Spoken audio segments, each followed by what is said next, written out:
Coming up in this episode. And he's going to be that politician, metaphorically speaking, who calls and says, tell him Cornelius said hi. I was amazed at, just for lack of a better word, how grimy the political scene is. That I think this has been happening for a long time in a lot of places, not just Atlanta. So how is this sort of different? I don't know if it is. This podcast from Georgia Public Broadcasting highlights books with Georgia connections, hosted by two of your favorite public radio book nerds who also happen to be your hosts of All Things Considered on GPB. I'm Orlando Montoya. And I'm Peter Biello. Thanks for joining us as we introduce you to authors, their writings, and the insights behind their stories, mixed with our own thoughts and ideas on just what gives these works the narrative edge. So, Orlando, we both live in Atlanta. How would you describe the affordability of the city? It depends on where you live. Depends on where you live. I mean, I had a nice studio apartment just north of Midtown for $1,300 a month. I thought that was reasonable. That does sound reasonable to me. I can see where you're coming from on that comment. There are parts of the city that are pretty affordable. There are parts that are very much not affordable, and the price per square foot is just insane. Not worth purchasing in my view. Yeah, but don't try Buckhead. It's too much. Don't try Buckhead. Even like parts of where you live, the neighborhood you live in, Old Fourth Ward, where I lived for a time too, can be pretty pricey. Yeah, it just depends. It depends, yeah. How about Summer Hill? Do you know much about Summer Hill? I don't know much about Summer Hill. I think there was a bakery. I went there once. Summer Hill now, one of my favorite neighborhoods in Atlanta. Of course, I wasn't here decades ago, what it used to be. Of course, that used to be where the Braves played. Now it's got... so it's near Turner Field or the old Turner Field? That's where I'm talking about. So like there's a nice strip, Georgia Avenue. It's just west of Grant Park. It's a cute neighborhood. And the reason I bring it up, because that's what this book is about today. It's about a little bit about gentrification, a little bit about being a gay black man. Those two things kind of intersecting in interesting ways. It's about that neighborhood in particular? That neighborhood and some others that were transformed ahead of the 1996 Olympics. That was a big time for Atlanta, where Atlanta wanted to become a world-class city. And so it started to really revitalize some of the housing in the city, in particular, housing where Olympic Village was going to be near Summer Hill. Revitalize, i.e. gentrify. Yes, basically. And there's a book that we're not talking about today. It's called Red Hot City by Dan Immergluck. It talks all about how this was an inflection point for Atlanta. Public housing was torn down but not replaced. Some of Atlanta's poorest residents were displaced. And part of that is happening here in this book. The book is called The Fantasies of Future Things, and it's by Doug Jones. This is Doug Jones's debut novel. And I feel that this has been going on for a long time in Atlanta, though. So does this book focus mostly on the recent past? It focuses on what was happening in the early 1990s as Atlanta was getting ready for the Olympics, in particular Summer Hill, where some row housing was being demolished to make way for prettier housing, we'll say, housing that would be suitable for television cameras when they all descended upon Atlanta to see the 1996 Summer Olympics. So who are the main characters in this book? The two main characters are Jacob and Daniel. They're both young, early 20s. Jacob just finished Morehouse, and he grew up in New York. Daniel is an Atlanta native, and they both work for this real estate company that's charged with redeveloping this part of Atlanta. That company is run by a white woman named Beth. Now, Beth is coming into this neighborhood kind of all sharp elbows, throwing her privilege around. This is a predominantly black neighborhood, and she's just kind of insensitively flexing her privilege, and these two young black men working for her are kind of torn between their paycheck and what they're charged with doing here, ostensibly revitalizing a neighborhood, but at what cost? So that's kind of what they're dealing with. Now, they each are going through their own type of struggle. Now, Jacob, he lives in a neighborhood called Little Five Points with a couple of roommates, Sean and Rodney. Now, for people who don't know Atlanta, do you know Little Five Points? It's the weirdo capital of Atlanta, basically. Yeah, it's got cool record stores. Quirky and charming, let's just say that. Quirky and charming, yeah. So he's sort of living his life there, and he's an out gay man. He goes to clubs, he hooks up, he is out to his friends. He doesn't really want to be defined professionally by being gay, but he's not ashamed of it, except that he has not told his parents. So coming out to his parents is a kind of one piece of inauthenticity that hangs over his head throughout the novel. So that's a source of tension. So how does the real estate situation come into this? Well, as I mentioned, they both work for that real estate company, and they are kind of feeling their way through this professional life where they don't know how much they believe in what's happening. They want to feel good about what's happening. Doug Jones, the author of this novel, first studied finance, and he did work with real estate professionals at some point in his career. So when I spoke with Doug Jones, he told me a little bit about what inspired his decision to weave this part into his novel. I grew up in Bed-Stuy. You're familiar with Bed-Stuy? Just in name only. Okay. Yeah. So I would see investors and developers come through and take advantage of not even quote unquote people who were less fortunate, people who weren't savvy, people who did not understand how the system worked, people didn't know how to answer questions, elderly folks whose family were not around, were missing, not checking on them. And being taken advantage of in that way. Sometimes there were a lot of times there were policy decisions affecting people, but those were on broader scales. What I saw at first was happening on a very micro level. Well, like I said, I think this has been happening for a long time in a lot of places, not just Atlanta. So how is this sort of different? I don't know if it is, in the sense that it could be anywhere. It's relatable in that way that the poor people always end up getting the short end of the stick. And sometimes people who come from those groups are drawn in to the conflict in ways that they didn't expect. And that, I think, is the case for Jacob and Daniel. There's an interesting aspect of this part of the novel, too, and there's Beth, as I mentioned, but also the opposition, which is Cornelius, the local politician, who is sort of there as well to sort of gain what he can politically from the situation. And I suppose Cornelius is a black politician? Cornelius is a black man who represents a black area of Atlanta, and he strikes me in this book as not someone who's necessarily invested in one particular outcome, so long as whatever outcome that happens, he can sell to his constituency as a victory. Every good book has got to have a villain. Yeah, I wouldn't even say he's a villain. He's just kind of part of the machinery that Doug Jones is trying to describe here. And this, too, is part of something or inspired by something he witnessed. It's not necessarily based on a real Atlanta politician, although it's completely believable that this could have happened. He based it on some of his experiences, again, I believe, in New York. I was amazed at, just for lack of a better word, how grimy the political scene is. And I was working in economic development. I was in a few meetings in which politicians, they held grudges, and for whatever reason, whatever the timing was, the time that they were able to exact their revenge happened at a time when I was around them, and I could actually see them taking the steps that they would. I'm going to do this person in, and then when it happened, they would call the person's staff and be like, tell them that, I'm dealing with assembly people and state senators. Tell them with assembly member so-and-so and so-and-so said hello. Tell them state representatives said hello. And you're looking at this like, these people actually do this. Like, this is the way people actually navigate in the world. And they believe this to be okay. So that was remarkable for me. And I didn't want it to be, it felt, when I was living through it, it felt a little bit cartoonish and detached, just because I couldn't believe that people actually conducted themselves in that way, but it was right there happening. And so I wanted to capture that happening, but I didn't want it to look so plastic and so formulaic in the book.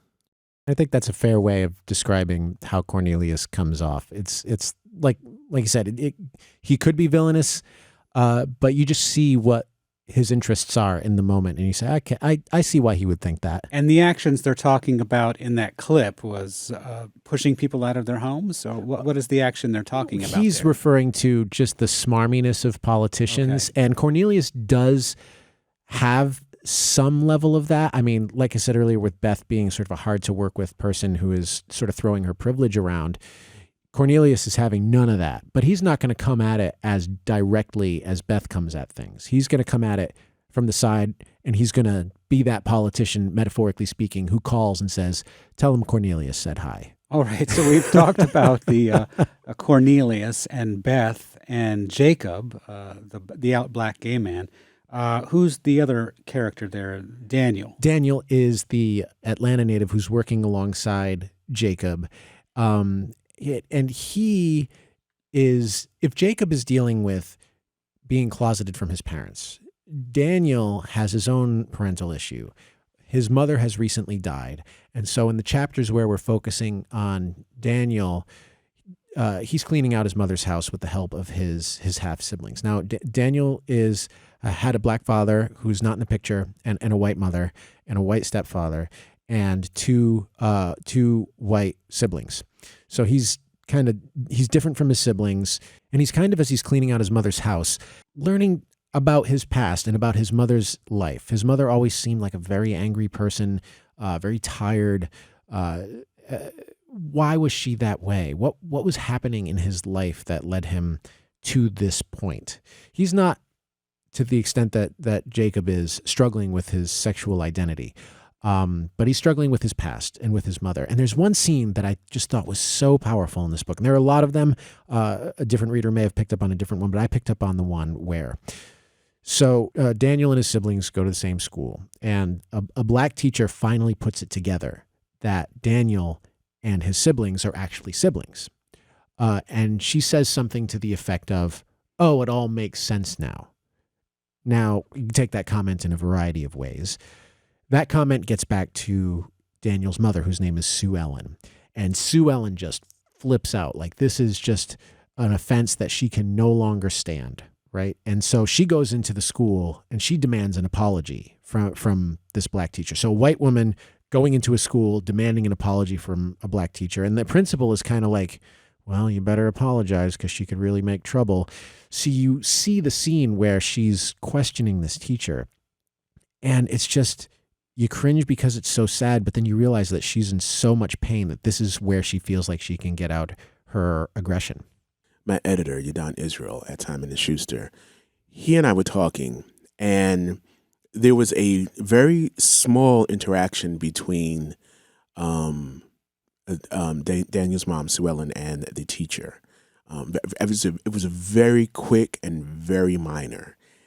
And Yadon asked me the question. He was like, "Hey, the world is coming for this woman. Everything is coming for this woman. And the last thing that happens all of a sudden is this teacher who asks her this question. And she has been battling all along to put her kids on equal footing. And this teacher comes up and says this. And at the time, what amounted to was a slap on the wrist was her reaction. He was like, "I don't think that would happen like that. I don't think that she would just let that slide." And from a character development standpoint, it really took her from being this character that everyone, when you read it, and I just wanted everyone like, "Oh, woe is she," and everything else, poor Sue Ellen, to what I hope emerges is a really sophisticated character with a background that says, what kind of human being is she? And so when you learn more about what Daniel's mother, Sue Ellen, had to do to keep their family whole, to keep them solvent, you learn a little bit more about why someone may have had such an emotionally raw and irrational response to such a small, minor comment. Yeah, it sounds like we're learning a lot about the whole family here. It's like almost a family drama. Yeah, it's a credit to the author that you kind of learn slowly how these people became who they are, and you can see them struggle with the questions that will define who they are going forward. I think that's the mark of a really good literary novel. I'm just kind of getting ahead of myself here on what gives it the narrative edge, but I will say that much, yeah. So speaking of someone who has to decide, what questions he's going to talk about in his life, getting back to Jacob, does he come out in the book?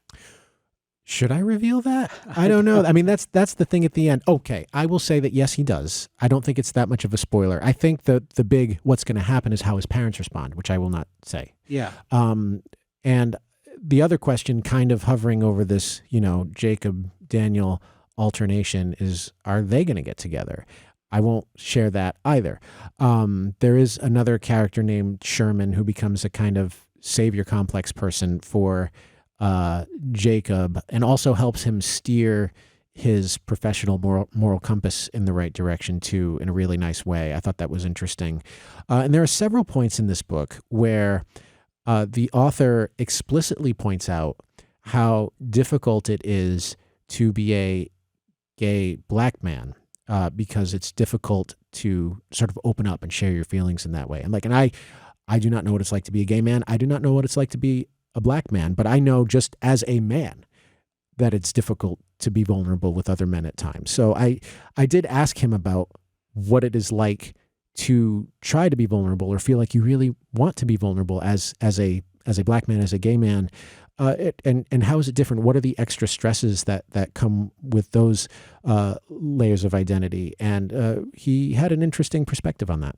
I remember once I was having just a really difficult time emotionally with a girlfriend, and I went and I complained to my father. He was like looking at me like, that's not what we do, and it really took me out of the moment. And I think particularly during the 70s and the 80s and probably times prior to, black men are raised, unfortunately, to be detached from their feelings. The quote unquote big black monster. But at least to be unfeeling and desensitized to any sort of softness, any sort of vulnerability. It also becomes a comment about how femininity is pictured, because if these things are masculine, then what becomes feminine? And if you value what is masculine in this way, do you devalue what is feminine? So asking all those sorts of questions. So let me ask you, what do you make of his comment there? I would like to know if the book had a lot of scene setting, as into the gay community of that time. Was there descriptions of various places that people went, like bars and stuff? I learned rather little about 90s gay culture in Atlanta. There are names that are mentioned, clubs that I think may have existed in Little 5 Points back in the day, but maybe don't anymore. Trax was named as one. Is Trax a familiar name to you? These are probably just made up. Yeah, I don't know. You weren't here in the 90s, right? No. So, who knows? But the scene setting, didn't have to do with gay culture necessarily. Jacob opens the book describing it as, a black Disneyland, a place where, the rules that applied to black people everywhere else didn't seem to apply in Atlanta. I think Atlanta has always been a gay mecca, and that's going to be the subject of the book that we talk about next week. So this is quite interesting to hear about this section of the book. What gives this book the narrative edge in terms of, we got real estate, we've got gentrification, we've got black gay men, we've got all kinds of things, but writerly things, what gives this book the narrative edge? I think it captures the messiness of your 20s really well, regardless of when you're gay or straight or whatever. There's a lot happening in your 20s all at once. You're trying to figure out relationships. You're trying to figure out your profession. You're trying to find a purpose in life, because your trajectory at that point in your life is long. So you got to choose wisely. So both of these characters, to some extent, you feel their anxiety without Doug Jones ever having to point it out necessarily. And I think that's great. There are a variety of things that he's managing well. I think the interpersonal relationships always make or break a literary novel like this.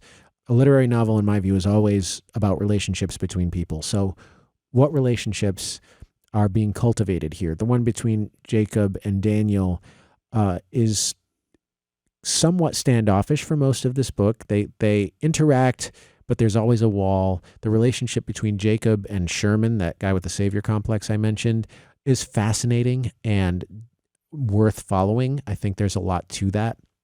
And I think the relationship between both these men and the city of Atlanta itself, I think, is a really nice one, because you kind of get a sense of what is the relationship between anyone in their community.